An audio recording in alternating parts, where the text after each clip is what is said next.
आदाब और मैं हूं आपके साथ ऐश्वर्या दुबे। बुलेटिन की शुरुआत करते हैं तमाम बड़ी और अहम खबरों के साथ। झारखंड में सीट बंटवारे को इंडी गठबंधन के नेताओं की कल बातचीत हुई। बताया जा रहा है कि गठबंधन में 7-7 के फॉर्मूले पर सभी सहमत हो गए हैं। जानकारी के अनुसार दिल्ली में कांग्रेस के साथ रायशुमारी के बाद जेएमएम का 7 सीटों पर दावा है। इनमें गिरिडीह, कोडरमा, जमशेदपुर के अलावा राजमहल, दुमका, पश्चिम सिंहभूम, लोहरदगा सीटों पर जेएमएम का दावा बताया जा रहा है। हालांकि अभी तस्वीर पूरी तरह से साफ नहीं है। जेएमएम का ये कहना है कि सकारात्मक बातचीत हुई है और जल्दी ही बात बन जाएगी। उधर कांग्रेस का ये कहना है कि बातचीत शुरुआती दौर में है और जनता को केंद्र में रखकर फैसला लिया जाएगा। उधर बीजेपी ने चुटकी लेते हुए कहा है कि जैसे माल का बराबरी का बंटवारा वैसे ही सीटों का भी बंटवारा हो रहा है।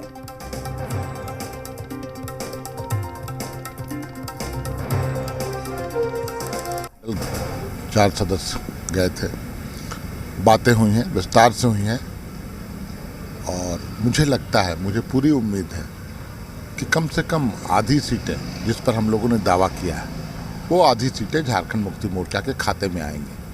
अंतिम निर्णय तो आला कमान को करना है, हमारे हेमंत जी, गुरु जी और जो दूसरे दल के आला कमान है, परंतु प्रारंभिक वार्ता हो चुकी है और मैं वार्ता को सकारात्मक मानूंगा, क्योंकि जिन मुद्दों पर चर्चा हुई उन मुद्दों से सहमत भी दिखे कांग्रेस के नेतागण।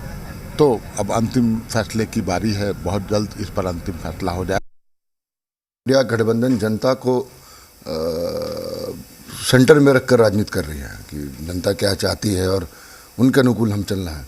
तो अभी ये शुरुआती दौर है, कोई बहुत बड़ी बात नहीं, शुरुआती दौर है और लोग तो अपनी मांग रखेंगे ही और मुझे लगता है कि बहुत ही जल्दी सारी चीज़ें छनकर पब्लिक पोर्टल पे सबके सामने आ जाएगी। उसमें कोई बहुत बड़ी बात बनाने की ज़रूरत नहीं है। जब भी कोई शुरू होती है, कोई बातचीत शुरू होती है, कहीं सीट शेयरिंग का कोई भी ऐसा मामला रहता है, सरकार बनती है, मंत्रालय शेयरिंग का मामला रहता है, तो लोग अपनी बात को रखते हैं और चाहते हैं कि मैं ज़्यादा से ज़्यादा मिले, क्योंकि हर दल कहीं ना कहीं अपने आप को मजबूती से आगे लाने के प्रयास में रहती है और ये होना भी चाहिए।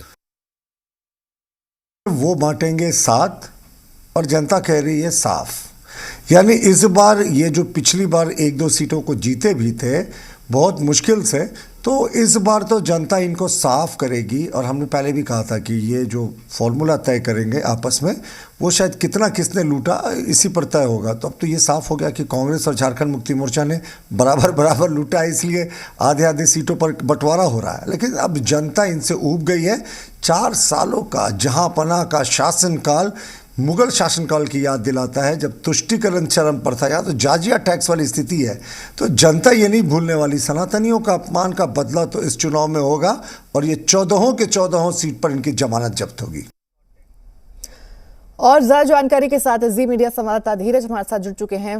धीरज का रुख करते हैं। धीरज, देखिए कल इंडिया गठबंधन की यहाँ पर बैठक हुई थी। जेएमएम की तरफ से उनके डेलीगेट्स भी इस बैठक में शामिल हुए थे और बताया ये जा रहा है कि 7-7 के फॉर्मूले पर सहमति यहाँ पर हो गई है, सहमति बनी है। लेकिन ये भी कहा जा रहा है कि अभी तस्वीर जो है वो साफ नहीं हो पाई है।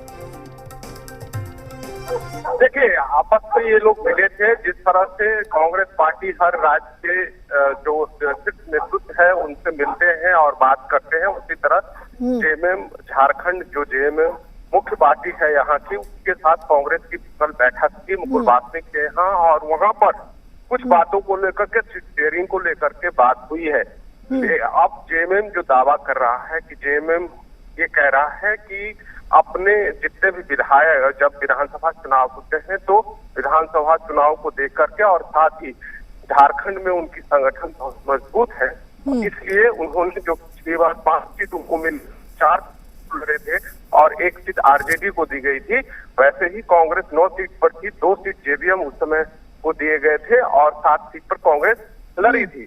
लेकिन इस बार जेएमएम ज्यादा सीटों की दावा कर रही है और साथ ही जेएमएम 6 राज्यों में, बिहार, असम, बंगाल, उड़ीसा, इन राज्यों में जो है वो चाहती है कि सीट मिले, ताकि जो इंडिया गठबंधन का एक मुख्य स्वरूप है वो हर जगह देखने को। उड़ीसा में कहा जाता है कि उड़ीसा का जेएमएम का काफी संगठन मजबूत है, तो वहां पार्टी दावा कर सकती है। तो इन सब मुद्दों को लेकर के चर्चा हुई और जो खबरें आ रही है उसके मुताबिक कहीं ना कहीं एक बिंदु पर इन लोगों की सहमति बनी है। अब ये भी नेता कह रहे हैं कि जल्दी हम कांग्रेस पार्टी या जेएमएम के जो शीर्ष नेतृत्व है वो भी ये कह रहे हैं कि जल्दी हम सीटों की घोषणा कर लेंगे और हो सकता है कि फरवरी के दूसरे हफ्ते तक ये सीट जो है वो शेयरिंग की मामला वो पूरी तरह से क्लियर हो जाए और कहां से कौन लड़ेगा इसकी भी तस्वीर साफ हो जाएगी।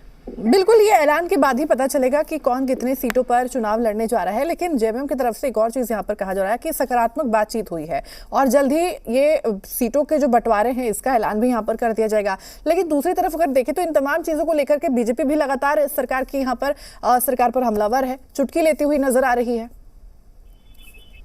बिल्कुल, बीजेपी वो मोदी के नाम पर चुनाव में उतरेगी और उसको उम्मीद है कि जिस तरह से पार्टी पिछली बार परफॉर्म की थी उससे बेहतर इस बार परफॉर्म करेंगे और इसलिए बीजेपी को लगता है कि इस बार पहले से ज्यादा परफॉर्म होगा। इस तरह से बयानबाजियां होती रही है बीजेपी के तरफ से और बीजेपी हमेशा इसलिए ये कहती है कि उनकी जो शीर्ष नेतृत्व है, उनका जो संगठन है, उनका जो एक आजकल माहौल है पूरे देश में राममय, वो उसको लेकर के कहीं न कहीं इनको फायदा मिलेगा। तो ये सब उम्मीदें हैं बीजेपी के, लेकिन धरातल पर भी देखना होगा।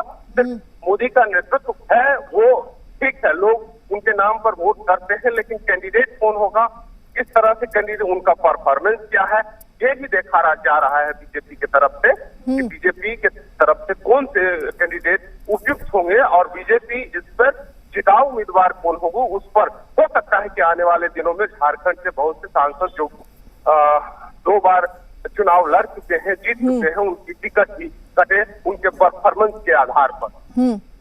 ठीक है धीरज, तमाम जानकारी साझा करने के लिए और जुड़ने के लिए आपका बहुत बहुत धन्यवाद। महत्वपूर्ण जानकारी अपने दर्शकों तक पहुंचा रहे हैं, जहां बता दें कि अब 7-7 के फॉर्मूले पर सहमति बनी हुई है। सूत्रों के हवाले से जानकारी सामने निकल कर आ रही है। इंडिया अलायंस की जो बैठक हुई थी कल, जिसमें आप बता दें कि 7-7 के फॉर्मूले पर चुनाव लड़ने की यहाँ पर अब फिलहाल ये बात कही जा रही है। सूत्रों के हवाले से ये जानकारी मिल रही है।